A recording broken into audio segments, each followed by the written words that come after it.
Welcome back to another episode for the Jag Bros. This is Joey Raymond and my two other brothers as our co-hosts, Jack and JT.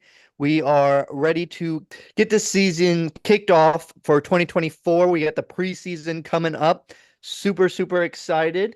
Absolutely a lot going on right now with the training camp. There's been some injuries. Do we need to be worried about? I'm not sure. But we also had the Hall of Fame game kickoff last week, and we saw for the first time the new kickoff. What do you guys think of the new rule, and what did you see in that kickoff? I'm going to be honest with you, Joey. I did not watch a second of the Hall of Fame game. I've been watching the Olympics, been loving it. Great seeing the USA guy win the mile. Did you guys see that one yesterday?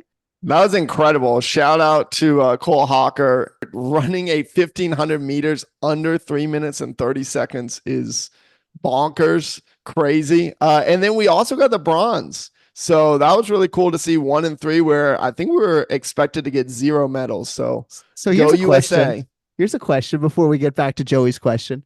Who of the Jag Bros would win a 1,500 meter race? Probably you, JT. I'm not doing my cardio that well. I have gotten back into the weight room, lifting some weights, but my cardio is not the greatest. So Cole Hawker for 4 laps or Joey for 2 laps. Jack, who are you taking? 3:30 is very fast for 2 laps. That is, let's see, 1:45 per lap. So that's sub 7 minutes. So I'm going to go Cole Hawker. But a fun race. I think I would take Cole Hawker too. Jack, you and I it would be close. Yeah, Joey, I think you would be walking by lap 3. Jack, you and I would be pretty close. Jack was a D3 athlete in college. I've been trying to keep it up in my early 30s now at CrossFit multiple times a week. I think it'd be pretty close. I think I could run about a 7-minute mile. I've run a sub 7-minute mile for back in high school. Yeah. But it'd be different. Like if he was actually there, it would push me to actually probably do it. But if it was like just a time type thing and I didn't like have that sight of him to push me, I don't think I would make it. No. So you mean after he laps you after your first lap, you're going to start to try to step it up for that second and final lap for you? Well, no, like you twice. He has to complete 4 and me complete 2, so I just need to not get lapped twice. So exactly. Yeah, I don't know. Good luck, Joey. I don't know. It would be close. That would be a fun one for sure. Jack, did you watch any of the Hall of Fame game? I did not either. But I am fired up for football. This is the fun time of the season too, because fantasy football is going on. JT, I know you and I have been texting a lot about your dynasty fantasy football league. We have a family football league as well that I'm sure we'll do a draft here in a little bit. So a lot of people are getting ready for their fantasy football draft. Hopefully you're getting a lot of Jaguars. JT, I know you just traded for Christian Kirk. Oh yeah, I'm ready. We're going to do some over-unders later this episode. So it'll be fun to see how high I have Christian Kirk going on this year, considering I'm higher on him than some of the other receivers in our receiver room. Well, y'all are both fired for not doing your job. I at least tuned in somewhat to the Hall of Fame game so I could see how the new kickoff would look and how it would work. It looks strange, to be honest, but it does look exciting. Every kickoff was returned somewhat. It looks a little more like rugby, kind of a scrum in the middle, but I'm excited to see it, especially with our new return man. Let's see what we can do and maybe break a few for a touchdown. Yeah, honestly, with these new return rules, it almost makes you double think about getting rid of Agnew and considering how great he's been for us in the special teams, with more special teams being prevalent this year with some of those changes. But they drafted Parker Washington for a reason, and ideally he steps up into Agnew's role. And on paper, there's some similar. They are similar from a statistical perspective, so it'll be fun to watch that unfold for sure. I'm not really surprised that we got rid of Agnew, with Duvernay being cheaper and a better wide receiver option. I'm just surprised no other team has picked up Agnew. He's still out there. Anyone can get him. And with, as we just said, the kickoff now being able to be returned pretty much every time, like any team would really be able to use him. So the agenda today is we'll have our first thoughts and also talk about the training camp and what we're going to see for the preseason. Kind of who of you are watching, who has done well, who has been a disappointment. And then we'll go over goals and higher and lowers for offense starters, defensive starters, kind of who we want to watch in the preseason games, and then kind of touch on some additional points with a closing. All right, well, let's talk training camp. Let's talk the preseason game. So the Jaguars' first preseason game is going to be in Jacksonville this Saturday at 7 p.m. versus the Chiefs. But before we look at, who we're watching in that game, let's talk about standouts in training camp. So as you look across the offense, defense, special teams for the Jaguars, who are 3 players that have stood out to you, either positively, negatively, or someone who's been a surprise to you so far in the training camp? My first one has to be, from what I've heard, Mason Smith. A lot of people were kind of down on him. He hasn't really shown it in college, but everything that I'm hearing out of training camp is that he is tearing it up. He's doing really well. He's going to be a kind of ready to go first game rotational player, not a starter, but he is done extremely well. So I'm really excited to see that our second round pick be an influential player for his rookie year. I'm so curious with him if they are going to play him at all at defensive end. Joey, you talked about this in the last episode. Be sure to go check that one out as we kind of went more in depth on training camp. But the edge 3 position for the Jaguars is a big need. So I would not be shocked if the Jags don't try him out a little bit there in the preseason. But I'm going to stick on the defensive side of the ball. I'm going to say Devin Lloyd. This is a Jaguars fan favorite for a breakout player. He was a first-round pick a couple years ago. And at some levels, he's been really good, like 242 tackles last 2 years, 3 picks, 4 fumble recoveries, 15 pass deflections, but he's also had some big misses. I'm watching the Receiver Show on Netflix and just watched the episode recently where the 49ers go into Jacksonville. It's a big hyped game where the 49ers are coming off 3 straight losses. The Jaguars are rolling and we get blown out. And I watched that play where George Kittle burns Devin Lloyd, breaks a tackle on Lloyd and goes 60, 70 yards for a touchdown. So Devin Lloyd's been a boomer bust guy, but he could be and looks very good at training camp so far. Yeah, it's interesting. That's 2 for 2 now on the defensive side. There's a lot of other defenders we could choose. We've heard great things from Vontrell Miller. We've also heard great things from Cisco, who I believe had 3 interceptions a couple of days ago in training camp. And one of the quotes that I saw from last week, I don't remember where I saw it or who said this, but it said it's hard to believe that one side of the ball was in their 3rd year of the system while the other one is only in its 2nd full training camp practice, because from all the reports that we've been hearing, the defensive side of the ball looks great. And there's a lot of energy. There's a lot of young players taking steps up. But on the offensive side of the ball, I think there's a lot of question marks. And we can obviously point to Ryan Nielsen bringing that energy to the defense. Everything I'm hearing, his hands on where he's getting in the drills. And I've seen him now working with Trayvon Walker, and apparently his hands are way better. He's actually learning a few more moves than the bull rush. And just his presence that he's bringing to this defense is really kind of electrifying all the players. And as you said, JT, it's not really happening for the offense. I wonder if it's because there's been no change. We still have Press Taylor. Like, it's the offense has seemed kind of struggly. And that brings me to my first kind of disappointment so far. It's got to be Trevor Lawrence.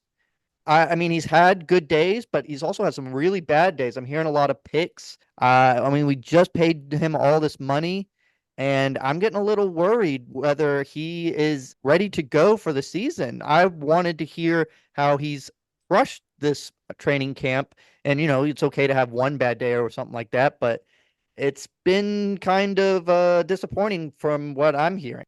And I think a part of that has to be these new receivers, tight ends, just not getting a ton of separation. Because I think there is a level of concern for Trevor Lawrence, especially after the end of last season. But the good thing is you're not seeing Trevor do terrible and the other 2 guys do incredible. Your boy Mac Jones is not lighting it up, not yet. And so he's thrown a bunch of picks as well. Of course, CJ Beathard has 2. And so part of that is just lockdown defense. And part of that, speaking of potential disappointments, Brian Thomas Jr. has not looked as electric as at least I would hope for him so far. Again, we knew that he was going to be a raw prospect.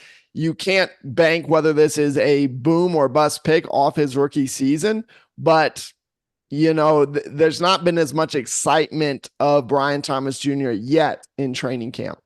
Boy, it's almost as if you're parroting some of the concerns that I have had over the past few months and over the past few episodes. I'm not going to add anything else there. I'm just going to let what you guys said hang out there, and we'll see what happens. Trevor's a gamer. He's somebody who will certainly take a step forward in the prime time in the real game situations, but completely agree with that. All the analysis that you guys were saying there about the offense. I want to throw in another disappointment. It's nothing that I've heard. It's actually what's disappointing is I've heard nothing about this person. I have not heard his name mentioned yet. I'm not hearing that he's like even in reps. It's Brenton Strange, our 2nd-round pick from last year. I was expecting him to get a bigger role this year, start mixing in the second tight end, maybe looking at some 2 tight end sets, anything to get him going, a name out there. But I've heard his name 0% of the time. This is really kind of disappointing. What do y'all think about it? I mean, we're hearing about him as frequently as we heard about him in the regular season. So I guess in some ways it's pretty consistent. I mean, I've been both Jack and I have been extremely critical of that pick and extremely critical of his upside. So none of that surprises me. More hope that they do something with him. Yeah, but at some point too, it's a talent question. Strange was not a guy that a lot of people had even close to a 2nd-round grade. And so it was a big run in the 2023 draft on tight ends. And I think Brenton Strange is going to be more of a 4th or 5th round tight end, which is purely rotational. But I do want to flip. That would be an upgrade. Yeah, that's true. A purely rotational guy, because right now he's invisible. I mean, you're talking about a guy who averaged about 25 catches a year in college, which means 1 to 2 catches a game. Like, he's not somebody that teams are game planning. He's not somebody that you would expect. Now, to be fair, tight end positions can take longer to develop, but it hurts and stings when you go out there and see Laporta, McBride, even Musgrave, even some of these other younger tight ends make an impact within 1 to 2 years. Absolutely. And I do want to stay on this position, but flip to the very positive, which is Ingram has had a fantastic training camp. He is the one guy who seems to be always open, making the catches. It's crazy to think it was just a few years ago in New York that Ingram was labeled as a bust, a guy who can't catch the ball. And now he is our most reliable target. And I think the tight end landscape, as you look across the NFL, he's kind of in a prime position to take a leap. He took a leap this year very clearly into the top 10 of his position. But I think he could take another leap where he's looking at a top 3 position. You have several of these guys like Kittle, Kelsey, other guys who are getting Mark Andrews, who are getting older at that position, who battled some injuries. A hot take right here is look for Evan Ingram to potentially break the Jaguars all-pro drought. And he's a guy I really like to have an all-pro season for the Jags. I agree. I love what Ingram's been doing. There's a lot of hype. There's even some quotes, I think, from Press Taylor or Doug saying that they want to stretch him down the field, right? We saw him utilized a ton in that kind of intermediate to small range where we drop it off to him and he get a lot of yards after the catch. If we can stretch the field with Ingram as well, that would be massive. And that makes him go from a nice tight end who's having a nice year to, oh, wow, this guy could be a top 3 tight end. That's exactly what I was going to say, JT, is he was such a consistent and awesome short yardage guy where Trevor could dump it off to him for 5 yards, and he was catching everything. I think he had a catch rate of 96 to 97%, which is just incredible. But that got him into the top 10. But to get past that and get to that top 5 tight end, it's definitely going to have to become that stretch the field guy. I mean, he's tall, he can jump, and he's just got really good hands, as we can see right now. So I'd love to see him stretch the field, get some seam routes, get some long posts or something like that. That would be incredible to see. Yeah, which Press Taylor has historically been allergic to throwing the ball over the middle of the field. So that'll be interesting to see if that part of the game, and maybe it's Trevor. To be fair, maybe it's Trevor. Maybe he doesn't like to throw the ball over the middle of the field, which I would think Evan Ingram would feast in those situations. See, I had that same feeling last year. I mean, everyone saw it on the percentage of not throwing it down the middle of the field. But I was looking into that actually, and a huge part of being able to throw it down the middle of the field is your interior offensive line. Your center and your guards have to be able to hold the front so you can step into the pocket and throw it over the middle. And we had maybe the worst interior offensive line of all time. You had a center who was 2 yards back. You have a guard who's about 50 years old, and then a other guard who's just constantly rotating in because we didn't have a set left guard last year. So now that we actually have a really good center, I'm still worried about the and health the same of two guards. And the same 2 guards. Yes. I've heard better things about Shatley, but as I want man. to say is the health of these guards. Cooper Hodges is hurt again. Cleveland is also hurt again. I really hope that we go out and actually maybe sign another guard, because that position needs to be more locked down so we can go over the center of the field. You have to. Yeah, because you had 9 draft picks and we did not draft an interior offensive line. We drafted Foster and maybe we kick him inside, but it is wild that was such a big weakness, and we got 1 free agent and 0 draft picks to address the interior offensive line. Man, I'm so glad we got Brenton Strange when we could have gotten Osiris Torrance there in the second round. That wouldn't have made too much sense for us to do. But you know what? So most of this is rumor mill. Most of this is not in game situations, and we're not going to see a ton on Saturday in Jacksonville at 7 p.m. where we're taking on the Chiefs. The Chiefs are playing almost nobody, but it sounds like from some of the reports, the Jaguars will be playing some of the starters, at least for a drive or two. Jack, what have you heard on that? Yeah, that's traditionally what Doug likes to do. That's what he said in the press conference. The starters are going to see some action in the first 1 to 2 series. They released the depth chart, and a lot of Jags fans are freaking out. This is not the week 1 depth chart. They're going to try different combos. To me, the big things to watch on offense, of course, are going to be, having some new weapons for Trevor. But number 1, let's make sure Trevor Lawrence, 0 turnovers. You're not going to get a ton of snaps. And then number 2, if we get in the red zone, we need to score a touchdown. Those are the 2 things I'm watching from the starters. Yeah, I agree with you, Jack. High leverage situations, right? Situational football is what you can kind of look at when you're looking at preseason. What do you do on a 3rd down? What do you do in the red zone? That to me is where it's going to be most interesting. I don't really care on stats or who caught what or those things. Are we actually moving the ball into the end zone consistently in those 1 or 2 drives? I do have a question. Joey, how beautiful of a moment is it going to be when you see Gabe Davis on the field in a Jacksonville Jaguars jersey? It's going to be a great moment. First play touchdown to Gabe Davis, bomb. I'm not sure. 80 yards. Jack, there's one thing that would have been better is if Gabe Davis is playing in the second quarter and we still had Nate Rourke, or who was our old 3rd string quarterback? Oh yes, yeah. If Nathan Rourke was throwing to Gabe Davis, I don't know if Joey would handle it. I love me some Nathan Rourke. I'm not sure where he is now, but I'm sure the Patriots are kicking themselves for releasing him right now for how bad Drake May apparently is playing. That Joe Milton is better than him.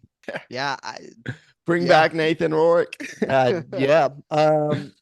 But no, I'm excited to see this preseason. I'm really going to be watching, as we've talked about, the depth at the edge. I want to see, has Yasser become better?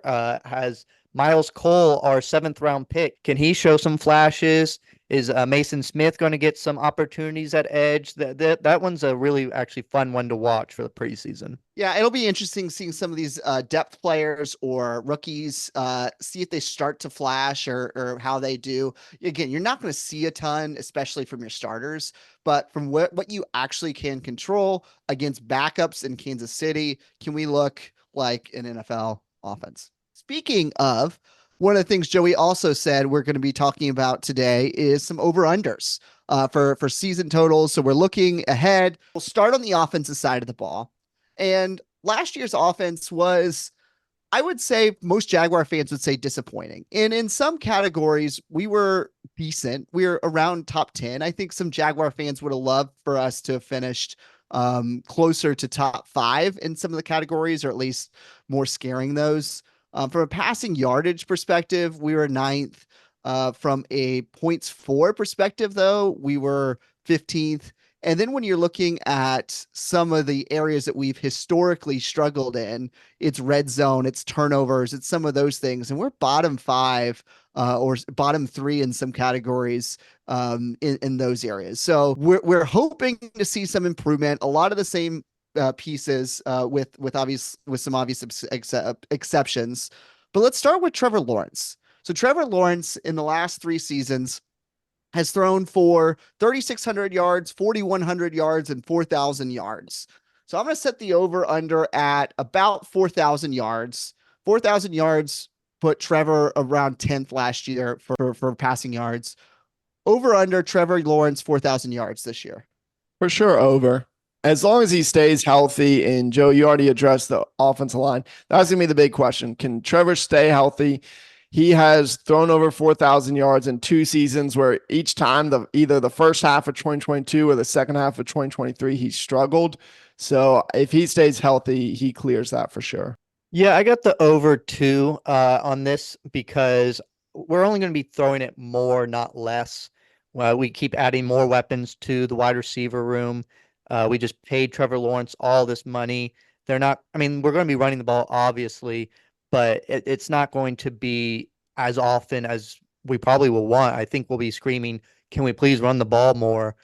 Because we're going to put it in Trevor's hands a lot. So Jacksonville last year was bottom 10 in running. And in general, Doug Peterson likes to pass the ball more than run. And so both of those things would make sense. But if Jacksonville's defense is improving, maybe we don't pass. And so does Trevor pass as much? So does Trevor make up for that in efficiency and maybe not throwing as many turnovers, throwing as many interceptions? Yeah, I think 4,000 is about right. I'll take the slight over there. But the real questions, I think, are the next 2 categories for Trevor. The next one is going to be touchdowns. His high was the year before in 2022, he had 25 touchdowns. And then last year he only had 21. So you're really only averaging a little over 1 touchdown per game, making him very middle of the road when you're comparing that to the other NFL quarterbacks. His high watermark is 25. You're paying him as if he's a top 5 quarterback. Let's move the bar to 28. So almost a little more than 1.5 touchdowns per game. Over under that number for Trevor. Well, I promise I'm not going to go over for all of these, but I am going to go over back to back because the Jaguars saw this was a problem. They go get Brian Thomas Jr., who led all of college football last year in touchdowns. Yes, he has weaknesses, but he is very, very good in the red zone. And same can be said for Gabe Davis. And I've already pounded the table a bunch on the podcast saying Ingram needs more red zone targets. He didn't have a touchdown until either week 12 or week 13 last year. So all of that adds up to a career touchdown year for Trevor. I love it. 28, mind you, which put you right on the door of top 5. Good. Goff had 30. Josh Allen had 29. So that's kind of in the range if he's able to surpass 28. What about you, Joey? I'm going to go with Jack and go over as well. I think that part of the reason we struggled in the red zone was because we were calling plays of fades and different things like that on the red zone with wide receivers who are all 6 foot and under. So we went out and we fixed that. So we actually have wide receivers that can do the play calls with 6'4", 6'3", guys who sniff out the end zone with Gabe Davis, who always gets about 7 to 8 touchdowns a season. And as you said, Brian Thomas Jr., he had a ton of touchdowns in college. So I do see him throwing a lot more touchdowns this year. One of the things that gives me confidence to also take the over is the fact that Doug Peterson is calling a lot of the red zone plays, at least in the first 2 weeks of the training camp. So if we can see his play calling, which sometimes he outcoaches himself and we see some crazy stuff, but I think you're right. I think we're going to get closer to that 28 range, which brings us to our next and final category for Trevor. And that is the turnover machine that he has been over the last 3 years. So here's a question for you guys. How many turnovers did Trevor Lawrence have last year total, interceptions and fumbles combined? Oof, I think he had 14 picks. And man, I know he had a lot of turnovers. I lost count. It was very frustrating.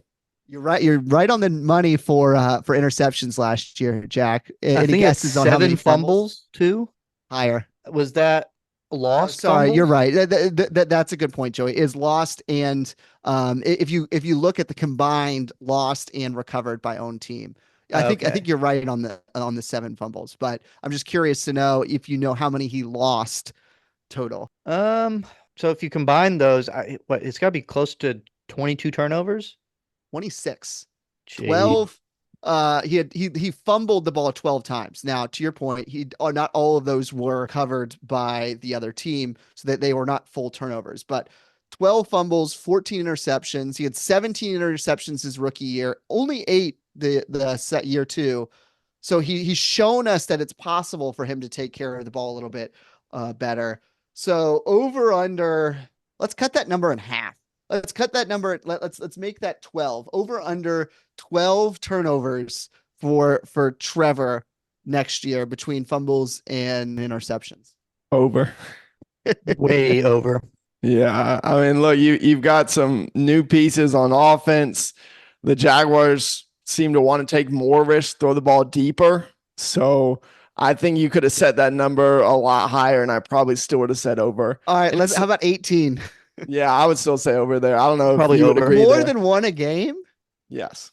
Yeah. I do think Trevor will not fumble as much. I think with a better offensive line and then kind of people kind of hammering that into him, he's going to take care of the ball more. But I see a lot of interceptions this year with a lot of touchdowns, but I think he's going to have himself a Josh Allen-esque type year. He was 6th in interceptions last year, which is not exactly a category you want to be leading in. But if you look at some of the other people up there, Josh Allen had a lot of interceptions. Tua had a decent amount of interceptions. Goff, but then also Sam Howell and Ritter and Mac Jones and some of those guys. So with the good, with the bad, and I'd probably take the under 18 over 12. If it were up to me. I think there is going to be improvement because he's shown that he can do it in year 2. And to your point, Joey, I think there's been a constant drumbeat for him to get better at this. So that'll be really fun to see how he performs going into next year. Do I hear a little bit of optimism on Trevor Lawrence from JT Raymond? I mean, the fact that he's still 15 turnovers is not exactly That's true. is not exactly the MVP ideal caliber situation. Yep. All right. So last year, Trevor Etienne finished with just over 1,000 yards. Travis. You're right. Travis Etienne. I get that confused sometimes being a Gator fan, but obviously he's now a Georgia player. Travis Etienne finished just over 1,000 yards. At a certain point, he was the top 1 or 2 running backs. He actually ended up finishing the 11th running back behind the likes of Raheem Mostert and Joe Mixon and David Montgomery, and Najee Harris even beat him over. But solid year with 1,000 rushing yards and 11 touchdowns. Over under 1,000 yards for Travis next year. I have him over. I hearing great things in training camp. I do think that we'll mix in Tank Bigsby more, but I do think that Travis will still get his. I think he'll have some really electrifying breakout runs where he's going for 30, 40 yards. So I still have him over 1,000. Yeah, I'm just not buying the hype on Tank Bigsby. I know everyone is saying he's going to have a bigger role. He only had 130 rushing yards last year. I don't see that growing a ton. So if the Jaguars offense is going to work and work well, you said it earlier, JT, we were even with that over 1,000 yards, we were still bottom 3 in a lot of rushing categories. In fact, I think we were very last in yards per carry. All that said, Etienne is definitely going to go over 1,000. If he stays healthy, easily over 1,000 yards running. Well, I can tell Agreed. you right now, Jack, real quick, that you're going to be wrong on Tank Bigsby because a lot of that he was pulled for half the season because of fumbling. So if he doesn't have the same fumbling, he absolutely will have a lot more attempts than he did last year. That's the narrative, which is absolutely true. But the reality is, even when he was playing, it wasn't like he was this difference maker. There was a clear difference. Do y'all between know how many? Do y'all know how many yards per carry Tank Bigsby averaged? 2.6. Yeah, it's and, of 12 yards. There was a huge difference between Tank Bigsby at the beginning of the season and the end of the season. He was a lot better at the end of the season, where he was averaging over 3 yards per carry, and there was a huge eye test difference. So I don't buy on that. I do think he's going to have a much better season. Huge eye test difference. What do you have? 5 carries the month of December? Yeah, he didn't have a ton, but the way he was running through tackles, he was pushing for more yards and not fumble. Like, there was a huge eye test difference. When I watched him at the beginning of the season, he'd go down after the first tackle. It didn't look like he was pushing that hard. He looked like he was scared, didn't know what he was doing. And then at the end, he was putting his head down. He was hitting the hole hard, and he was just doing what he had to get that extra yard. There was a huge difference in eye test at the beginning of the season and at the end of the season for Tank Bigsby. I'm on your side, Jack. I think this is the last year. It was all about Chaseon's really stepping into his own. No. All the Jag media was pushing Chaseon. We want to get him more on the field. And then we get into the regular season and you realize, okay, no, it's more of the same. That's my personal take. I could be wrong. But I would also go over 1,000 yards for Etienne. I do think he will do it on less carries, though. So whether that is Tank, whether that is just other ways that we're able to do it, I don't think we're going to just be running Etienne, slamming him into the wall. I think he's going to run more efficiently with some of the changes that we made on the offensive line.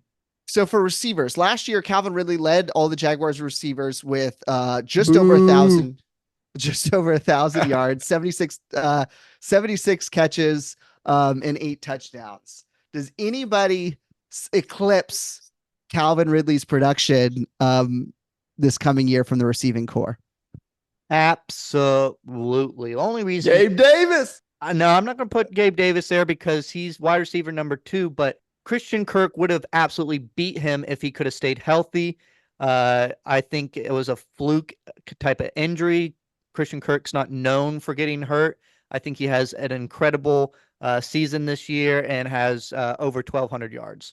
I'm going to go half and half here, I guess, if that's allowed. I don't know the rules of this game, because I do agree Christian Kirk is going to go over 1,000 yards or however many Ridley finished in terms of that, which he did in 2022. And yeah, Joey, he was on pace to hit a career year there. I don't see him getting 8 touchdowns, but I'm going to say your boy Gabe Davis is going to get 8 touchdowns this year, because that's pretty much what he does. He gets about 700, 800 yards and 8 touchdowns about every year. Maybe he even gets double digits TDs. Is Gabe Davis, Joey, going to get 10 touchdowns or more for the Jags? Yeah, as you brought up, Jack, I don't think 20. Christian Kirk is going to get 8 touchdowns. I was talking about yardage, and I do think that he's going to get 10 touchdowns, hit that double digit.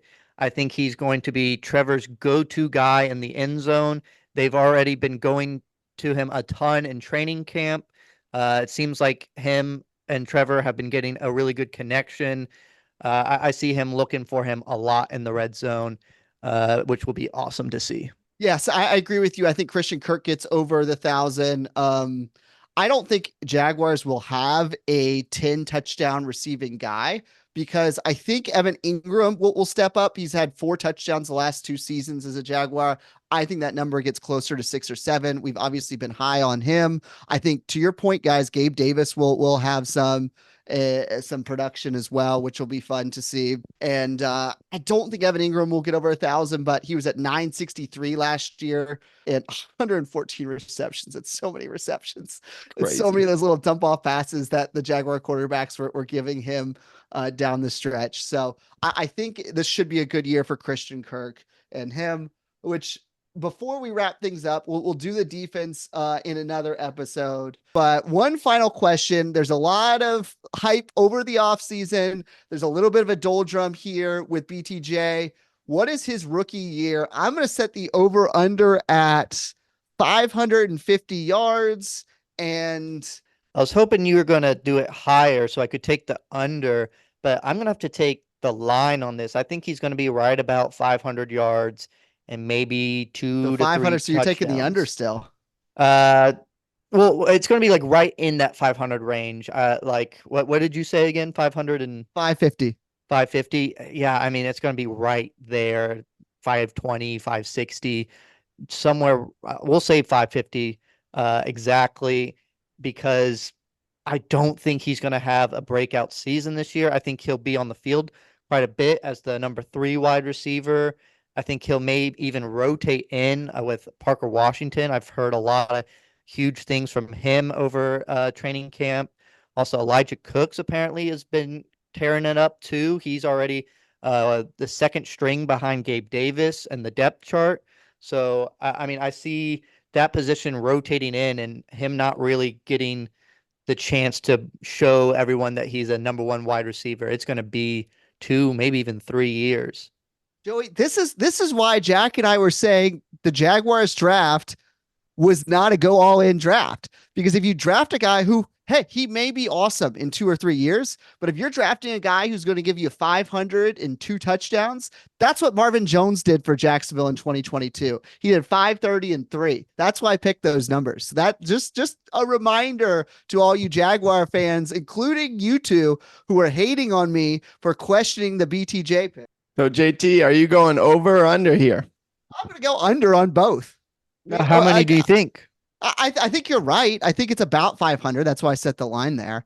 And I think he'll probably have 2 touchdowns. Y'all are crazy. Brian Thomas Jr., yes, he struggled at training camp, but I see him getting better and better every week. You can't buy into recent news. Sometimes people will buy high and sell low because they get freaked out about recent news. I'm not freaked out at all. I think Brian Thomas Jr. is the wide receiver number 1 of the future for the Jaguars. I think he is going to be Trevor Lawrence's long-term wide receiver 1. The wide receivers in the room, Gabe Davis, Christian Kirk, they like him. They like his personality. He's quieter, but he is an absolute freak on the field. 4'3", 6'3", 215 plus pounds, can run, can jump extremely high, can make big plays. And he's not going to double that number, but he is going to crush those numbers. Definitely crush that touchdown number. I see him a lot closer to 7 to 8 touchdowns and 800 to 900 yards this season. So you're thinking BTJ is going to have the year that Christian Kirk had last year, or that Evan Ingram had last year? Better than Evan Ingram? No, not better than Evan Ingram. Better in terms of Ingram touchdowns. Was 904 last year. I said 800 to 900 yards, and yes, better in terms of touchdowns. Well, he's saying that they're going to be a lot longer passes. I get what you're saying, Jack. And I think he has the ability to do that. But as you brought up, something that really kind of scares me about him is how quiet he is. All the reports that like he doesn't talk to anybody. He gets directions and he goes and does it. But I need to see, especially with wide receivers, you got to have some sort of attitude. You got to be a little crazy in the head, as we see the best guys are. And I don't know if he's got that. I think he can get it once he gets confidence and everything, but I don't know if he's confident enough or what it is. But the shy, kind of not knowing what he's doing and not running as fast as he can really, really bodes not well for me, I think. No way. You don't want a wide receiver diva. The number 1 wide receiver in the game, Justin Jefferson, is very, very quiet off the field. In the receiver show, you pick that up right away. Does he turn into a different guy on the field? Sure. But BTJ can do the same. I would much rather have a guy who's going to work hard, be quiet, have a little bit of work to come quote unquote out of his shell than a guy that's going to be a major distraction. That's going to be a headache. Joey, you're the one that's always bashing on Stephon Diggs. Would you rather have Diggs? No. I didn't say diva. I just said you have to be. I agree with Joey. I agree with Joey. Like, I'll come to your defense here, Joe. I completely agree. I think you want a little bit of an edge to your wide receiver. You want that alpha feeling to it. And that was my argument 3 months ago when everybody trashed me, saying that my point was, look, he couldn't even be a starter he couldn't beat Butte out 2 years ago for 2 years at LSU. And so I don't know. Playing time is earned. It's not like, it's just like the same conversation we had about Brenton Strange. Playing time is earned. And if you're not good enough, that's fine, but you're just not good enough. And it's way too early to say that about BTJ. I'm not saying that, like, don't mishear what I'm saying there, but in college, he wasn't good enough to get on the field consistently. And so far, I'd have questions on him, not demanding, but his play demanding him to be on the field all the time in Jacksonville. I think Jacksonville will be better suited having Kirk and Gabe Davis and Evan Ingram out there. Yeah, and there's a huge difference between confidence and diva. Stephon Diggs is a diva who's going to go throw a hissy fit because he doesn't get every single pass thrown to him, versus someone like Hill or Ayuk or even Jefferson, who knows how much they're worth and is super confident. He may be quiet, but he's still confident. He's like, please get me the ball. They still talk a little bit, and when they do talk, how confident they are in themselves. And I'm not seeing that confidence in BTJ. It's been 2 weeks of training camp. Calm down. He's going to be great. LSU people love him. I need Jags fans to my defense. If you're watching on YouTube, jump in the comments and tell me that I'm right, or on Twitter or wherever, because Brian Thomas Jr. is a legit wide receiver #1. There's a reason everyone had him #4 in this loaded historic wide receiver class. He is going to be good this year, and he's just going to keep getting better. I think he can get there. I just don't think it's this season, and he's just not ready, I don't think. Well, we'll see. We'll see BTJ, some of the Jaguars starters out there this Saturday, August 10th in Jacksonville, 7 p.m. Eastern against the Chiefs. A lot of storylines to watch. It's going to be a fun game to watch. Hope you'll watch all of it. Cheer on the Jacksonville Jaguars. We'll be posting some tweets throughout the game as well. And then we'll be back next week with our recap of that game and our preview of the preseason week #2. And so be cheering on the Jaguars. We have some Jacksonville Jaguars football back on Saturday, and we're going to sound off for this episode. Dude.